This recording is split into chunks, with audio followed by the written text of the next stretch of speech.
ever thought about telling you how they feel while it's happening? You know you guys can do that, right? Like if you're having a feeling like in the moment, you can just say it. So I just took a stroll through the comment section of that video, and there are thousands of men, and I mean thousands, commenting the same thing. Well, whenever we share our feelings with women, we end up having to apologize for how we feel, or those feelings are thrown in our face later on. Putting aside that the patriarchy hasn't really taught men to have the best delivery when expressing things that they're upset about, while it may be a hard pill to swallow, you are never guaranteed receptiveness or kindness for being vulnerable or honest, but at the same time, a healthy relationship still requires vulnerability and honesty. I mean, think about it. When women express their emotions to men, they're dismissed, gaslit, judged, criticized, condescended to, or even yelled at. But they still do it anyway. They continue to bring up issues that are bothering them until they're blue in the face, regardless of their partner's reaction. And when they see that the communicating is no longer working, they get tired and eventually leave. Something I think that men should work on developing going into 2024 is some emotional resilience and, dare I say, a thicker skin. Because if women can continue to date and be vulnerable with people who barely see them as human beings, then what's y'all's real excuse? Hey, have men ever thought about telling you how they feel while it's happening? So the comment section on this one has been very interesting. Side note, Yvette, I'm sorry your boyfriend broke up with you, but the content you've been producing as a result has been fire. Turn that broken heart into art, babe. But there's two prominent responses I've been seeing. The first from women, myself included, being that men are often not socialized to adequately express their emotions, often due to internalized misogyny that associates feelings with femininity and femininity with weakness. And the second from men is, well, whenever I express myself, it's weaponized against me. My feelings are dismissed. Or worse, I'm told to be a man, stop whining, suck it up. Though I've learned to just keep quiet because it's only going to lead to a fight. And aside from the fact that both so many men and women have not had healthy conflict resolution and effective communication modeled for them, I think it's important to acknowledge all the ways in which patriarchy and toxic masculinity are informing both men and women's perspectives here. Now, there's a podcast I've been a guest on a few times. I haven't really promoted it here because the host and most of its viewers have a lot of conservative right-wing views. While I obviously disagree with them, I think it's important to have those conversations as long as everyone remains respectful, and they usually have. But the last time I was on, it was genuinely disturbing for me how many of these men believed crying in front of their partners was a sign of weakness. They believed that vulnerability was incompatible with masculinity, and they were teaching their sons not to cry in front of women because it meant women wouldn't respect them.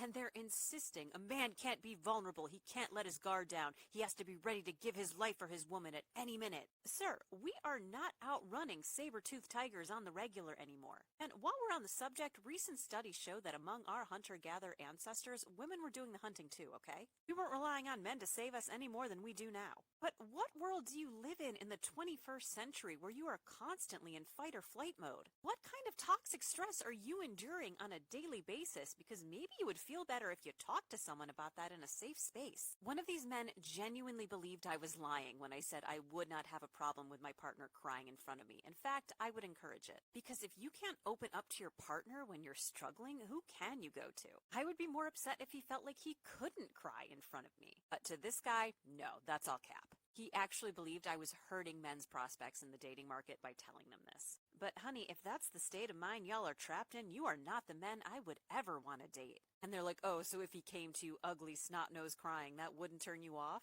No, if anything, that would deepen our relationship and make me love him more. I'd give him my shoulder to lean on and then the best comfort sex of his life. The only thing that's making me go dry right now is how many of you still adhere to this outdated, dehumanizing rhetoric. And I straight up told them how sorry I was that they'd never felt safe enough to cry or be vulnerable with their loved ones. Because I know for a fact there are women out there who will shame men for being sensitive and shedding a tear over genuine things. Not talking about a dude who throws a hissy fit when his fantasy football team loses or punches holes in the walls because anger is the only emotion they're comfortable with. I'm talking about men who have cried when a loved one is on their deathbed and their girlfriend told them to suck it up.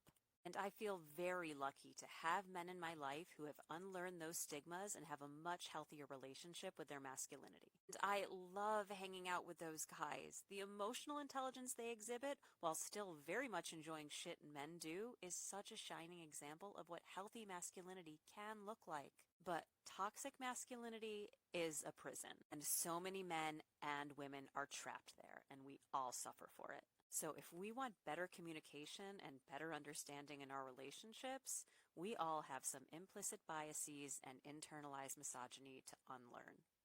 Hey, have men ever thought about telling you how they feel while it's happening? Everything I'm about to say in this video is my own personal experiences. If you can relate to it, great. But I'd just like to share my perspective on this.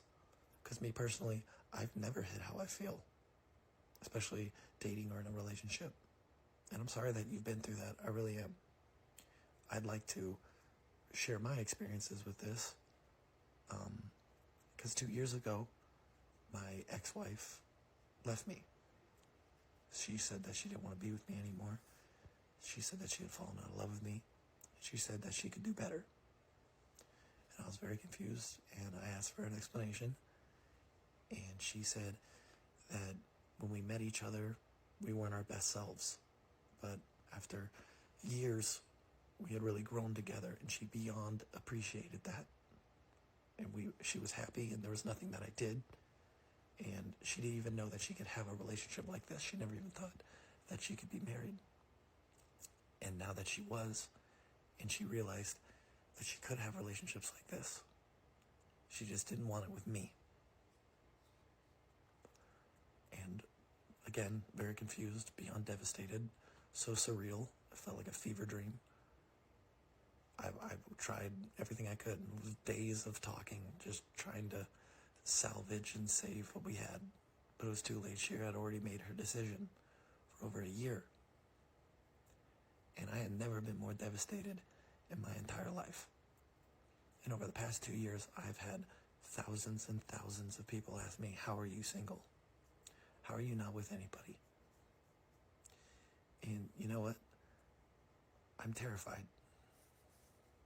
And I've talked to so many friends, family, therapists, counselors about what I've been through, and I've tried to put myself back out there. And the amount of dudes that have gone through what I went through, maybe not on as big as a scale as I went through, but surely have gone through it in almost every single relationship they've ever been in. Maybe you guys should consider this too. Speaking how you feel, speaking your mind. Because I think about it every day. I'm gonna be completely honest. I think about it every single day. It haunts me. And it's really hard to recover from. Because she was my everything. In the last couple of days I've been sick, and it's the holidays, and that's why I haven't posted. And then I see this, and you know what?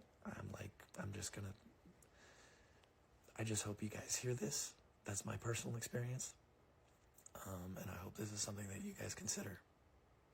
That's all I gotta say about it. And this video wasn't, but you should follow me. I'm pretty funny. If every man in the comment section is saying the same thing, the second I shed tears, she viewed me as weak. And the second I express my emotions, she weaponized it and throw it in my face. I actually seen a video where a young man was talking about his feelings and how he felt about his father abandoning him. Fast forward later, the same woman that he expressed it to got a mad day came and she said, that's why your dad left your ass. Like, what is a man to do? Get a passport. Then they all use the same regurgitated talking points that they got from TikTok and Twitter. It must be the patriarchy. You have internalized misogyny because you don't know how to express your feelings. No, it's you. It's really you. It's really you. We cannot express our feelings because of you. You. Take accountability, responsibility. You.